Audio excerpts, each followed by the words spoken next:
O tema da minha mensagem é baseado aqui no texto de Lucas, capítulo 5, do versículo 1 até o versículo 11. Lucas, capítulo 5, versículo 1 até o versículo 11. E o título da minha mensagem é: Barco cheio de peixes e coração cheio de fé. Barco cheio de peixes e coração cheio de fé. Antes de ler o texto, eu quero convidá-lo a orar mais uma vez. Baixe sua cabeça, peça para Deus falar com você nessa noite.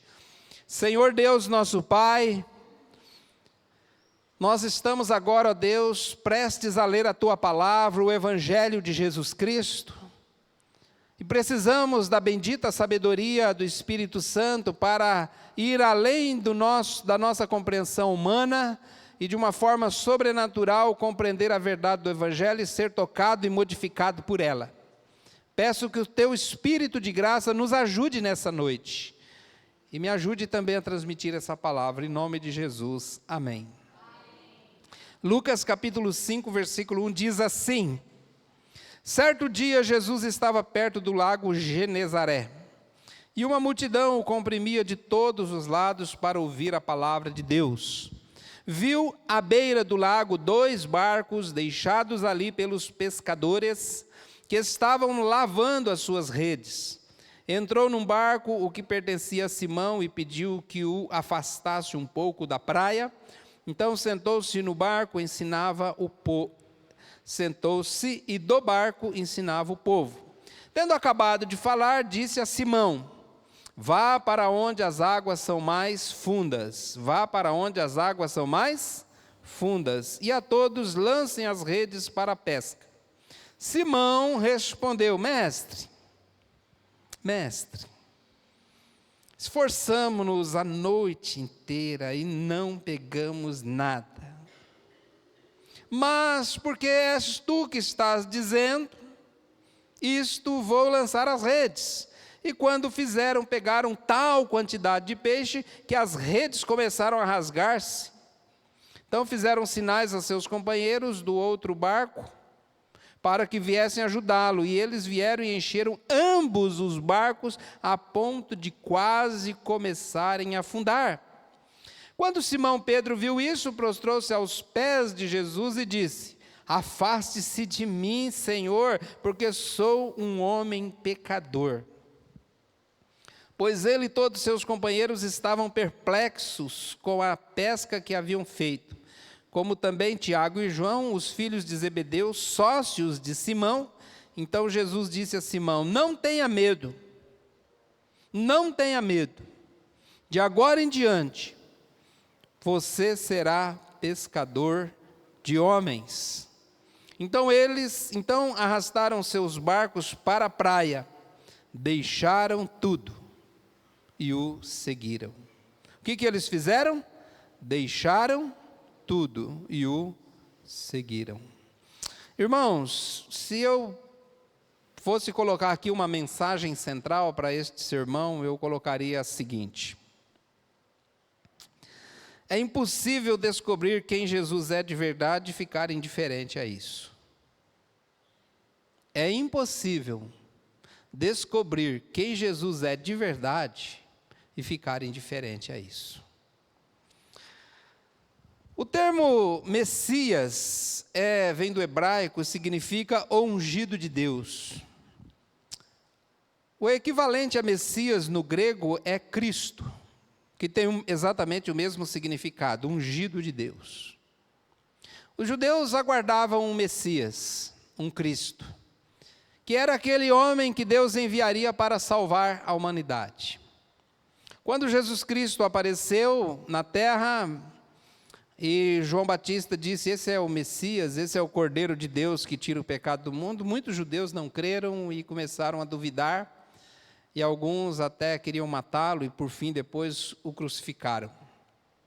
Mas a Bíblia deixa bem claro, irmãos, que o milagre na Bíblia, os milagres da Bíblia, tinham a função de autenticar que Jesus de Nazaré era de fato o Cristo, o Messias, o ungido de Deus, que veio para salvar a humanidade. O milagre não era exatamente para beneficiar assim as pessoas com uma cura ou alguma coisa assim. O milagre, ele tinha um outro propósito de que as pessoas, ao ver Jesus fazendo o milagre, pudessem dizer: este de fato é o ungido de Deus. Este de fato é o Filho de Deus que foi enviado ao mundo. Em João capítulo 20, versículo 30 e 31, diz o seguinte, João 20, 30 e 31, diz assim: Jesus realizou na presença dos seus discípulos muitos outros sinais miraculosos. Por quê? Porque o milagre, ele era um sinal. Repita comigo, o milagre era um sinal. Sinal de quê? Sinal de que Jesus era o Messias. Jesus realizou na presença dos seus discípulos muitos outros sinais miraculosos que não estão registrados nesse livro. Mas estes foram escritos para que vocês creiam que Jesus é o Cristo. Está aí, ó. Para que vocês creiam que Jesus é o Cristo, o Filho de Deus, e crendo, tenham vida em seu nome. No entanto, muitos viram os milagres e mesmo assim não creram que Jesus fosse o Cristo. Outros até receberam milagres de Jesus e mesmo assim não creram. Por exemplo, Jesus curou em certa ocasião 10 leprosos e apenas um voltou para agradecer. Aqui no versículo 8 do texto que nós lemos, diz: quando Simão Pedro viu o milagre, prostrou-se aos pés de Jesus e, prostrado aos pés de Jesus, ele fez um pedido para Jesus. Ele disse: afasta-te de mim, Senhor, porque sou um pecador. A atitude de Pedro aqui mostra que ele, ao receber o milagre, ele teve uma revelação de quem era de fato Jesus de Nazaré. Não era um homem comum, ele era um ungido de Deus que veio ao mundo para salvar a humanidade. Pedro, naquele momento, entendeu isso. E ele então ficou apavorado. Ele ficou sem saber o que fazer. E no momento ele lembrou dos seus pecados. A exemplo de Isaías, profeta Isaías, quando teve a revelação de Deus Altíssimo no templo onde ele ministrava. Lembrou que era pecador. E ele ali ajoelhado diz: afasta-te de mim, porque eu sou um pecador. Interessante que no final do texto Jesus olha para Pedro e diz: não tenha medo. Então, irmãos, essa compreensão que Pedro teve de quem era Jesus de fato, foi fundamental para ele aceitar a proposta de Jesus no final do texto que nós lemos. Final do texto que nós lemos, Jesus disse: siga-me, e eu farei de você um pescador de homens. A resposta de Pedro, ela foi imediata e definitiva. Ele não parou para fazer as contas, para analisar os termos desta proposta, ele simplesmente deixou tudo e seguiu Jesus. Essa expressão, deixou tudo, é muito forte, irmãos. Eu queria que você refletisse comigo um pouco a respeito dessa expressão, deixou tudo. Pedro, Tiago e João não pescavam por esporte, e nem por recreação. Eles tinham uma empresa de pesca, da qual eles tiravam o sustento para as suas famílias. O barco era um investimento, propriedade cara que eles tinham. Não sei como estava a situação financeira de Pedro no momento em que ele encontrou com Jesus. Mas como eles não tinham pegado nada aquela noite, o mar não estava para peixe. E como ele era um comerciante e talvez ele tivesse até alguns empregados, alguns compromissos financeiros a cumprir, talvez a situação estava preocupante. Não pegou nada, não tinha nada para vender, não tinha dinheiro para pagar as contas. Agora, nesse dia, eles fizeram a melhor pesca da vida deles. A melhor pesca da vida deles.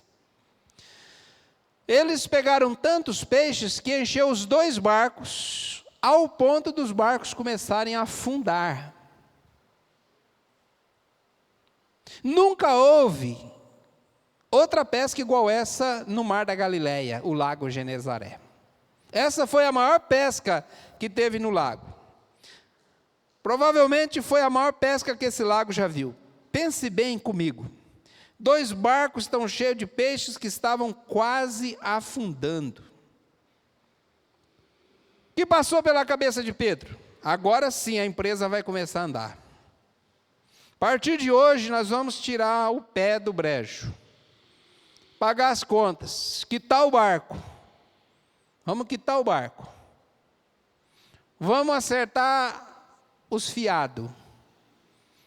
Ainda vai sobrar dinheiro para fazer um investimento em umas redes novas.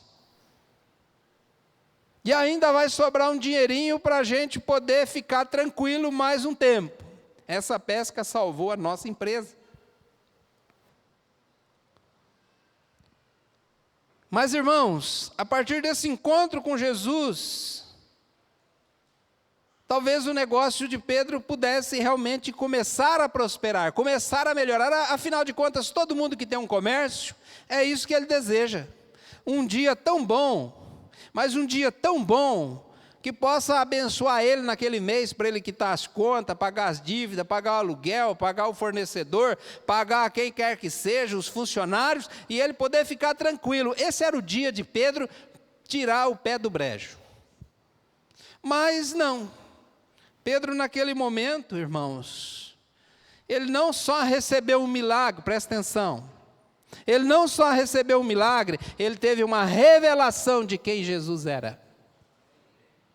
Porque o milagre, irmãos, não era para encher o barco de Pedro de peixe, o milagre era para encher o seu coração de fé. Naquele momento ele teve uma revelação de quem Jesus era, e naquele momento, irmãos, ele perdeu o interesse por barcos e ele perdeu o interesse por peixes. E quando diz que ele deixou tudo, eu quero que você pense comigo, ele não deixou apenas 2 barcos de propriedade da empresa dele, ele não deixou apenas o seu negócio de pescador, ele deixou 2 barcos na praia abarrotado de peixes.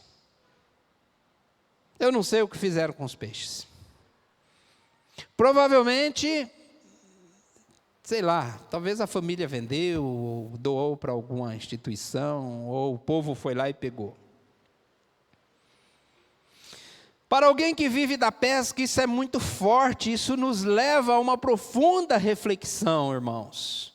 Que compreensão foi essa que Pedro teve de Jesus, que o levou a deixar tudo e segui-lo? Que compreensão foi essa que no dia, o melhor dia para os seus negócios, ele perdeu o interesse pelo peixe, pelo barco, e ele disse, agora eu quero seguir Jesus.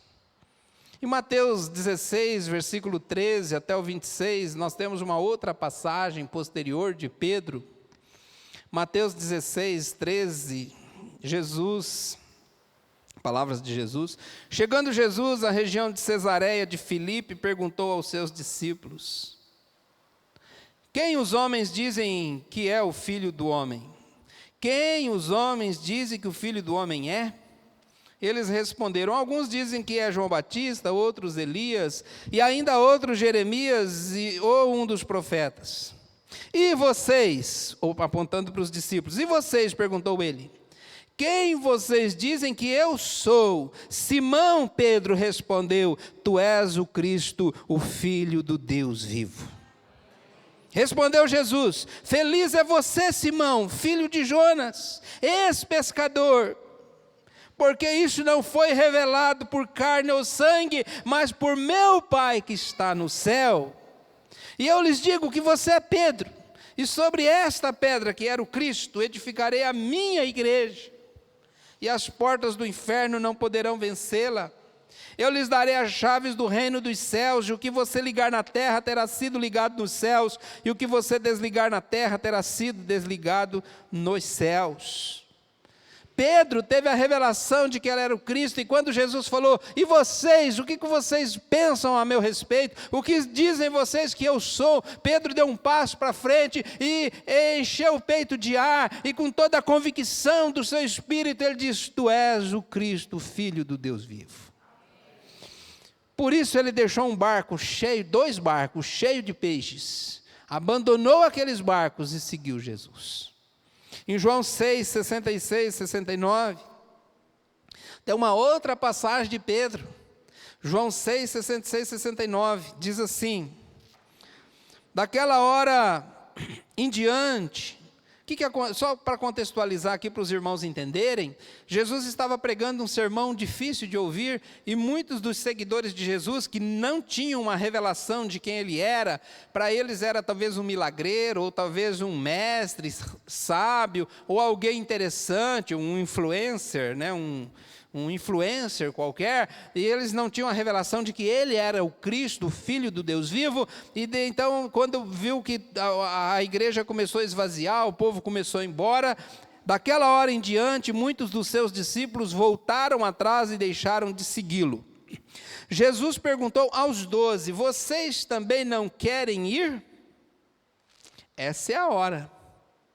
Simão Pedro lhe respondeu, Senhor, para quem iremos?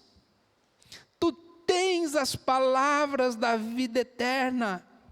Nós cremos e sabemos que és o Santo de Deus.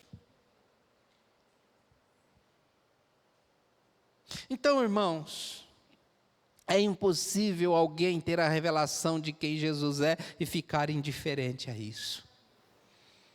Em Atos 2, 36, 37, quando Pedro estava pregando quem era o Cristo e que ele era o Filho de Deus, no final da pregação, no versículo 36 de Atos 2, diz assim, portanto, que todo Israel fique certo disto, Pedro falando, este Jesus a quem vocês crucificaram, Deus o fez Senhor e Cristo.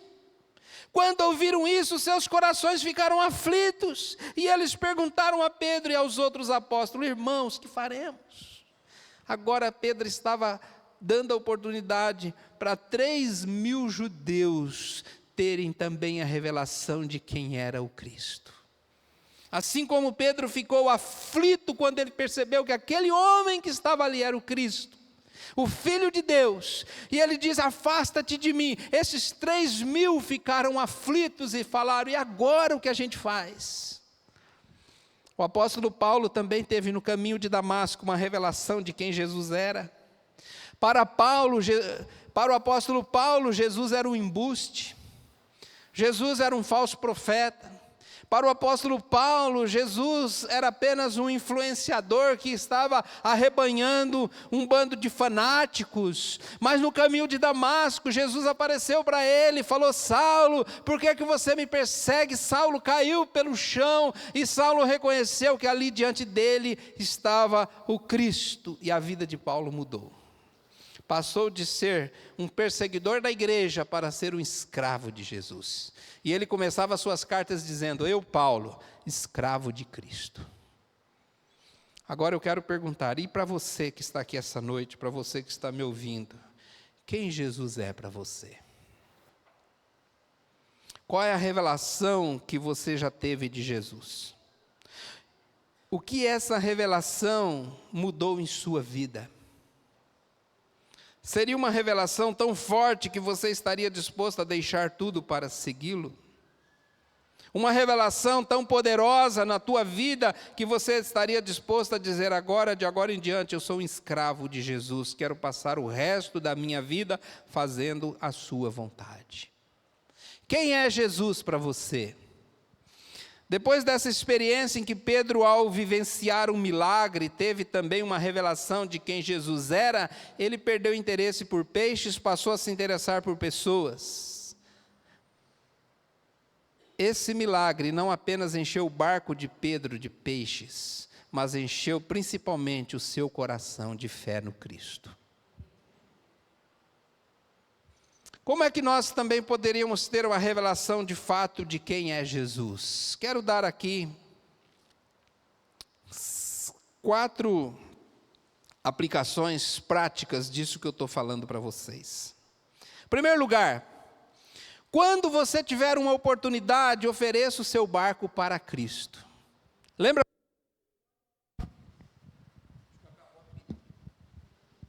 Quando ele troca lá. Lembra como começou a história de Pedro? Jesus estava pregando, a multidão estava comprimindo eles. E aí Jesus pegou, falou assim: posso usar seu barco? Falou: pode usar. Está aí o meu barco. Que privilégio poder dar o seu barco para Jesus usar. Então, aquilo que você tem para oferecer a Cristo, obrigado, irmão, ofereça a Cristo.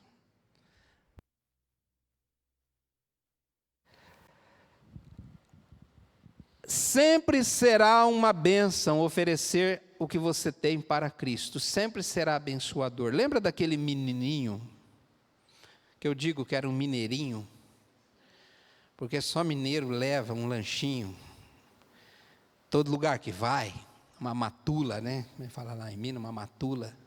Quem é mineiro aqui? É verdade ou não é? Mineiro não anda. Mineiro não vai para um lugar sem um lanchinho, não. É mineirinho. Menininho levou 5 pães e 2 peixes. Um lanche simples. 5 pãozinhos. 2 peixinhos. Provavelmente peixinho assado. Falou: a hora que der fome, eu sento numa sombra, faço um sanduichinho, pão francês com sardinha, como o meu lanchinho, né? Talvez levou uma tubaína também, que agora já até me deu vontade de comer um pão com peixe e tubaína. Aí, Jesus olhou para 5.000 pessoas, e de acordo com alguns historiadores, tinha muito mais, porque diz que ele só contou os homens. E os discípulos falaram: Jesus, o senhor está pregando bastante, está legal o sermão, mas já é 3 horas da tarde, o povo está com fome, tomou café da manhã, está desde a madrugada, vai desmaiar pelo caminho. Deixa eles embora para eles passar num lugar, comprar comida para comer. Jesus falou: não, dá-lhes vós mesmo de comer. Pedro, né? Foi Pedro? Falou assim: mas 5.000 reais não dá para dar pão para todo mundo, e onde que a gente vai comprar tanto pão uma hora dessa? Jesus falou: dá uma olhada aqui que tem. Encontraram o mineirinho. Jesus está pedindo lanche seu. Para quê? Para repartir com a multidão. Toma meu lanche, leva aí. E aqueles 5 pães e 2 peixes virou muitos e muitos balaios de pão e peixe, deu para todo comer, e recolheram 12 cestos cheios. Quando você tiver uma oportunidade, ofereça o seu barco para Jesus. Pode ser seu carro, pode ser alguma outra coisa que você tem, a sua casa. Porque quem não oferece o que tem para Jesus, perde o milagre na sua vida.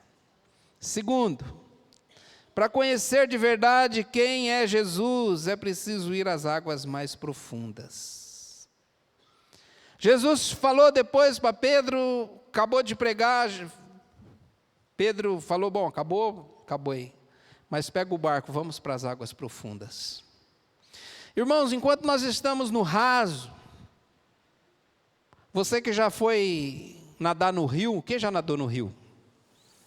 Né? Nadou na represa, você já percebeu que quando você está no raso, você tem o domínio das coisas. Mas quando você vai entrando para as águas profundas e vai afundando até a hora que não dá mais pé, aí você não faz mais a sua vontade, é a corredeira que te leva. É perigoso, não é? Mas aqui, irmãos, é o que eu quero dizer. Às vezes, irmãos, é nas águas profundas, nós precisamos mergulhar nas águas profundas do Espírito, para que nós possamos deixar de fazer a nossa vontade e passar a fazer a vontade de Deus. Em Efésios 5,18 diz: não se embriaguem com vinho, que leva à libertinagem, mas deixem-se encher, deixem-se controlar pelo Espírito Santo. Sob efeito do álcool, a pessoa perde o autocontrole. Não é mais ela mesma, mas o álcool passa a dominar a sua vida e ela passa a fazer coisas diferentes, influenciada pelo álcool, pela embriaguez. Mas a Bíblia diz que quando estamos cheios do Espírito, nós também perdemos o controle de nós mesmos e passamos a ser controlados pelo Espírito. Mas diferentemente do álcool, o Espírito, ele nos conduz a coisas boas, a virtudes, a fazer a vontade de Deus. Gálatas 5,16 diz: por isso digo, vivam pelo Espírito e de modo nenhum satisfarão os desejos da carne.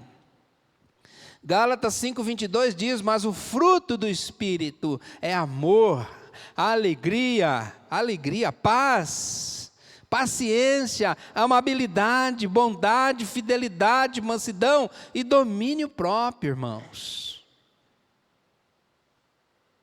Terceiro, em obediência a Cristo, dê um passo de fé. Em obediência a Cristo, dê um passo de fé. O milagre aconteceu na vida de Pedro porque ele praticou uma ação pela fé. Pedro sabia que humanamente não tinha mais peixes ali, não ia pegar mais nada. Mas mediante a palavra de Jesus, ele deu um passo de fé. É importante nós lembrarmos que Deus gosta de pessoas de ação, amém? Deus gosta de pessoas de ação, Deus honra a nossa fé. O milagre acontece mesmo quando nós damos um passo mediante a uma pequena fé. Você acha que Pedro estava meio duvidoso? Pedro estava meio assim, achando que, será que esse negócio vai dar certo? Será que vai funcionar? Mas ele falou, olha, a gente já, ele questionou, né? A gente já lutou, trabalhou a noite inteira, não pegamos nada, o mar não está para peixe, e está ruim hoje. Jesus falou, vamos ali mais para o fundo. Vamos mergulhar nas águas profundas. Ele falou, olha, não sei, mas como o senhor está dizendo, vamos lá. Tomou uma atitude baseada numa pequena fé. Uma vez eu preguei uma mensagem aqui, não sei se você vai lembrar, sobre Davi e Golias. E uma frase que eu disse naquela mensagem, está no YouTube, depois você pode procurar lá. Que diz assim: o que determinou a vitória de Davi sobre Golias foi porque Davi enfrentou o gigante. Ele enfrentou. Às vezes, irmãos, nós precisamos dar um passo de fé. Às vezes as coisas não acontecem no campo espiritual na nossa vida porque nós ficamos pensativos, ficamos duvidando do poder de Deus, questionando as coisas de Deus, colocando empecilhos às coisas de Deus. Mas nós precisamos dar um passo de fé. Jesus está esperando você dar um passo de fé, amém? Quarto lugar, compreenda que o milagre não é para te encher de peixes, mas é para te encher de fé. Creio que nós estaremos prontos para deixar tudo e seguir Jesus quando nós tivermos condições de mudar o foco de nós mesmos para as coisas de Deus. Estava conversando com a Ruth, semana sobre esse sermão. E eu falei, já parou para pensar que Jesus espantou os peixes? Pedro falou, vamos pescar. Jesus falou com os peixes, falou, vão lá para o fundão. Não apareçam aqui hoje. Os peixinhos foram embora. E aí Jesus, quando mandou Pedro pescar, falou, pessoal, chegou a hora, vamos lá encher essas redes. Aí eu fiquei pensando, irmão, será que às vezes Deus também não espanta os nossos peixes? Às vezes eu fico pensando que Deus já espantou os meus peixes também, porque parece que não deu. Mas sabe, irmãos, para poder mostrar que Ele tem algo melhor para nós, às vezes Ele tem que espantar os peixes para poder trabalhar em nossa vida. Para poder mostrar o seu poder a nós, para mostrar que é Ele que está no controle, para nos mostrar que sem Ele nós não somos nada. Mas o objetivo de Jesus não é o milagre em si na nossa vida, mas é se revelar a nós quem Ele de fato é. Depois do milagre, Jesus chamou esses homens para serem pescadores de homens. Obviamente, usando ali a linguagem que eles entendiam. Isso não foi um pagamento, não, viu, irmãos? Isso foi um privilégio. Privilégio que Pedro aceitou. Mudou de ideia. Agora eu quero seguir a Jesus. E ele deixou tudo. 2 barcos abarrotados de peixes. E foi seguir Jesus. Quero terminar esta mensagem fazendo novamente a pergunta: quem Jesus é para você? Qual a revelação que você já teve do Cristo na sua vida? E o que esta revelação mudou para você? O que mudou para você ter a revelação do Cristo na sua vida? Vamos baixar nossas cabeças e vamos orar ao Senhor nessa noite. Fale com o Senhor. Fala: Deus, eu quero ter a revelação completa de Cristo na minha vida. Eu quero saber quem é o Cristo. Talvez você nunca prosperou na fé, porque você nunca teve uma revelação real de quem Jesus é. Peça para Ele se revelar a você. Peça para Ele fazer um milagre na sua vida. Vamos orar. Senhor Deus, nosso Pai, quero te pedir nesta noite, ó Pai, que assim como o Cristo foi revelado a Pedro, Tiago e João ali junto ao mar da Galileia, ao lago Genezaré, que hoje aqui possa também termos a revelação de Jesus como Cristo. Ó Pai, eu sei que muitas vezes, ó Deus, nós vivemos uma vida focada em nós mesmos, focada em nossos próprios negócios, em nossa própria vida. Ó Pai, nunca tivemos, algumas pessoas talvez nunca tiveram uma revelação real de quem Jesus é. Por isso, Pai, eu te peço, tenha misericórdia e que essa noite o Senhor possa se revelar ao coração daqueles que ainda não tiveram esta revelação. Aqueles que ainda nunca entenderam que Jesus, de fato, é o Messias, é o ungido de Deus, aquele que foi enviado por Deus. Ó Pai, tem misericórdia, faz uma obra. Ó Pai, eu sei que a nossa salvação depende desta revelação. Por isso, ó Deus, faz uma obra de salvação também na vida daqueles que ainda não têm esta revelação.